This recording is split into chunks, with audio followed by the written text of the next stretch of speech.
Hello दोस्तों, स्वागत है आपके अपने YouTube channel three little tutor में। जैसा कि आपको मालूम है कि कल क्लास 1 का लॉटरी रिजल्ट आया था और लॉटरी रिजल्ट बहुत सारे लोग नहीं देख पाए क्योंकि लॉटरी रिजल्ट की लिस्ट केंद्रीय विद्यालय की वेबसाइट पर अपलोड नहीं हो पा रही थी, सर्वर डाउन हो जा रहा था। इसलिए केंद्रीय विद्यालय वाले अपने वेबसाइट पर लिस्ट अपलोड नहीं कर पाए और बहुत सारे केंद्रीय विद्यालय अपने केंद्रीय विद्यालय में लिस्ट को चिपकाए थे।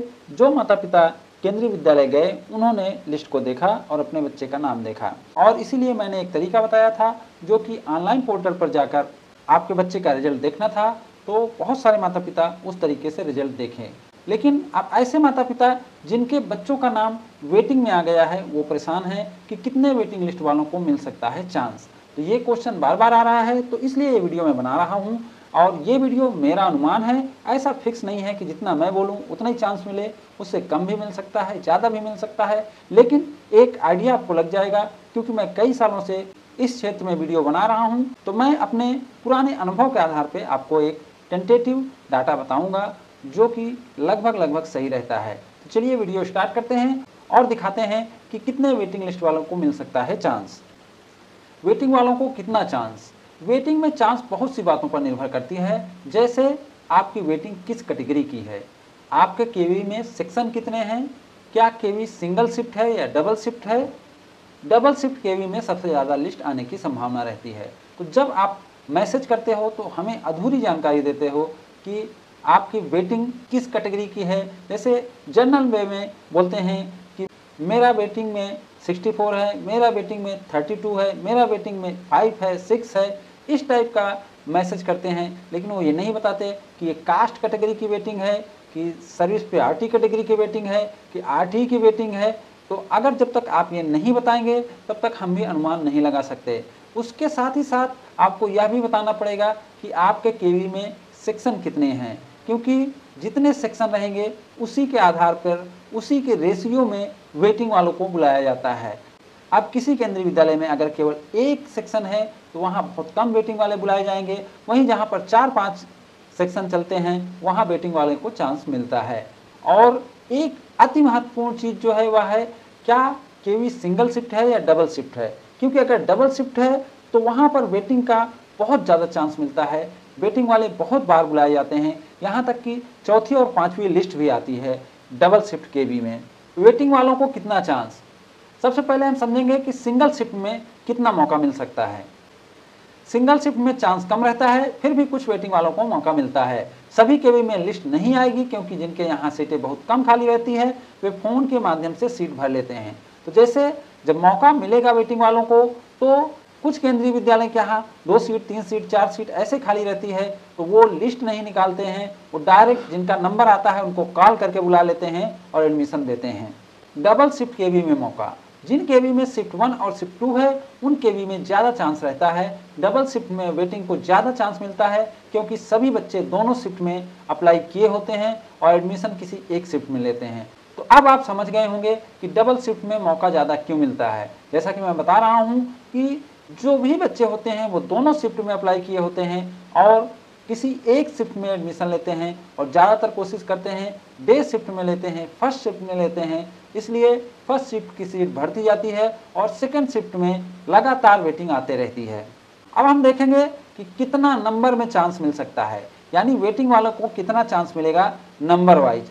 तो मैं इसे सेक्शन वाइज बताया हूँ और कोटा वाइज बताया हूँ। जैसे आप देख सकते हैं कि आरटी कोटा में वेटिंग नंबर 2 तक आ सकता है, जहां एक सेक्शन है, 2 सेक्शन में 3 आ सकता है, 3 सेक्शन में 5 तक आ सकता है और 4 सेक्शन में 7, और जहां 1 और 2 सेक्शन है वहां पर 1, और जहां 3 है वहां 2, जहां 4 है वहां 3 और जहां 5 है वहां 5 बच्चों को मौका मिल सकता है। ये अलग अलग केंद्रीय विद्यालय में थोड़ा डिफर करेगा, लेकिन ओवरऑल औसतन इतना ही रहता है।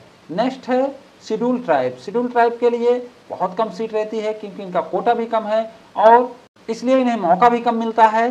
तो जहां एक सेक्शन है वहां भी 1, 2 सेक्शन में 1 और 3 सेक्शन में 1 तक मिलेगा, जहां 4 है वहां 2, जहां 5 है वहां 2 बच्चों को मौका मिलेगा, यानी वेटिंग वाले को मिलेगा। यहाँ मैं एक चीज़ जोड़ देना चाहता हूँ कि जो कास्ट कैटेगरी का जो वेटिंग है वो थोड़ा अलग चलता है। इस इसलिए यहाँ जो मैं नंबर बता रहा हूँ ये नंबर है, ना कि वेटिंग है। जैसे एक बच्चे को मौका मिलेगा, वो बच्चा वेटिंग नंबर 5 का भी हो सकता है। मान लीजिए 1 से 4 वाले का एडमिशन हो गया है तो पहला बच्चा वेटिंग 5 भी हो सकता है। इसी तरीके से जैसे मैंने शेड्यूल ट्राइब का 1 बोला है तो उसका मतलब होता है कि अगर शेड्यूल ट्राइब के 2 बच्चे पहले ले लिए गए हैं तो वेटिंग नंबर 3 से 1 बच्चा लिया जाएगा। लेकिन सर्विस कैटेगरी में ऐसा नहीं है और आरटीई में भी ऐसा नहीं है, क्योंकि इसमें रिस्फलिंग नहीं होता है और ये पहली लिस्ट बता रहा हूँ, इसलिए इसमें रिस्फलिंग नहीं होगा। अब हम समझते हैं कि जहाँ डबल शिफ्ट केवी है वहाँ क्या मौका मिलेगा। तो डबल शिफ्ट केवी में आरटी वालों को जहाँ एक सेक्शन है 6 बच्चे, 2 सेक्शन 11 बच्चे, 3 सेक्शन 17 बच्चे, 4 सेक्शन 25 बच्चे और 5 सेक्शन में 35 बच्चे को मौका मिल सकता है, यानी 35 वेटिंग तक वाले को मौका मिल सकता है। इसी तरीके से कैटेगरी वाले को एक सेक्शन में 11, 2 सेक्शन में 23, 3 सेक्शन में 35, 4 सेक्शन में 45 और 5 सेक्शन में 57 बच्चों को मौका मिल सकता है। ये संख्या देखकर आपको एक बार लगेगा कि इतना ज़्यादा मौका मैं कैसे बता दे रहा हूँ, लेकिन आप हिस्ट्री उठा के देखेंगे, पिछले साल का उठा कर देखेंगे, तब आपको लगेगा कि मैं सही बता रहा हूँ। इससे ज़्यादा ही मौका मिलेगा। मैं इसमें मौका इसलिए कम बता रहा हूँ क्योंकि जो ज़्यादा मौका मिलेगा वो चौथी और 5वीं लिस्ट में मिलेगा, उसको मैं अलग से बताऊंगा। लेकिन अभी फिलहाल आप ये मान के चलिए कि अगर डबल शिफ्ट केवी है तो आपको इतना मौका मिलने वाला है, इससे कम नहीं, इससे ज़्यादा ही मौका मिलने वाला है। नेक्स्ट है शेड्यूल कास्ट में एक सेक्शन में 2, 2 सेक्शन में 4, 3 सेक्शन में 6, 4 सेक्शन में 7 और 5 सेक्शन में 9 बच्चों को मौका मिलने वाला है। ये बच्चे रहेंगे। आप ये चीज़ ध्यान देंगे कि जहां मैं कास्ट कैटेगरी बता रहा हूं वहां बच्चे गिने जाएंगे, बाकी में भले वेटिंग लिस्ट आप मान सकते हैं। इसी तरीके से शेड्यूल ट्राइब में 1 बच्चा, 2 सेक्शन में 2 बच्चा, 3 सेक्शन में 2 बच्चा, 4 सेक्शन में 3 बच्चा और 5 सेक्शन में 4 बच्चा को मौका मिल सकता है। इसी तरीके से ओबीसी एनसीएल में 1 सेक्शन में 4, 2 सेक्शन में 6, 3 सेक्शन में 9, 4 सेक्शन में 13 और 5 सेक्शन में 17 बच्चों को मौका मिल सकता है। ये डबल शिफ्ट केवी है। मैं बार बार बोल रहा हूँ कि ये डबल शिफ्ट केवी है, इसलिए आप लोग कंफ्यूज नहीं होइएगा। सिंगल शिफ्ट केवी में इतना मौका नहीं मिलता है। तो अब एक मोटी मोटा आप अनुमान लगा सकते हैं कि आपके बच्चे का नाम आने वाला है कि नहीं आने वाला है।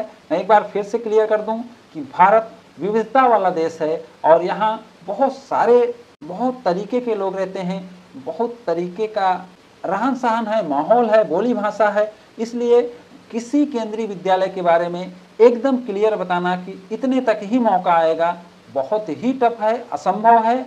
लेकिन एक मोटा मोटी मैं बता दे रहा हूँ ताकि आप अगर इसके आसपास हैं तो आप लोग वेट करें और अपने केवी के संपर्क में रहें। ज़्यादातर बताने का मेरा अर्थ यही रहता है कि आप अपने केवी के संपर्क में रहें।